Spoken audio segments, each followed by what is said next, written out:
இதற்கு காரணம் என்ன? இந்த கோலும் கரமும் தான். அப்ப இந்த கோல் என்ன, கரம் என்ன என்பதை நாம பார்க்க போகிறோம். பாருங்க, இந்த கோல் என்றால் என்ன அப்படின்னா, ஏசாயா தீர்க்கதரிசன புத்தகம் 11ஆம் அதிகாரம் 4ஆம் வசனம் வாசிங்க. நீதியின்படி ஏழைகளை நியாயம் விசாரித்து யதார்த்தத்தின்படி பூமியில் உள்ள சிறுமையானவர்களுக்கு தீர்ப்பு செய்து பூமியை தமது வாக்கின் கோலால் அடித்து. பாருங்களேன், இந்த கோல் என்பது வாக்கு, கர்த்தருடைய வார்த்தையை குறிக்கக்கூடியதா இருக்கிறது. கோல் என்பது எதை குறிக்குதுங்க? கர்த்தருடைய வார்த்தை. அடுத்தது இந்த கோல் எதை குறிக்குதுன்னா, வாசிங்களா, அதே யாத்திராகமம் 4ஆம் அதிகாரம் 2-3 வாசிங்க. யாத்திராகமம் 4ஆம் அதிகாரம் 2-3. கர்த்தர் அவனை நோக்கி, உன் கையில் இருக்கிறது என்ன என்றார்.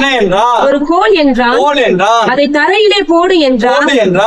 அவன் அதை தரையிலே போட்ட போது அது சர்ப்பமாயிற்று. பாருங்களேன், இப்ப நம்ம முதல்ல பார்த்தோம், இந்த கோல்னா என்னன்னு வேதம் சொல்லுதுன்னா, வார்த்தை சொல்லுதுன்னா, இந்த கோல் என்பது கர்த்தருடைய வார்த்தை என்று சொல்லுகிறது.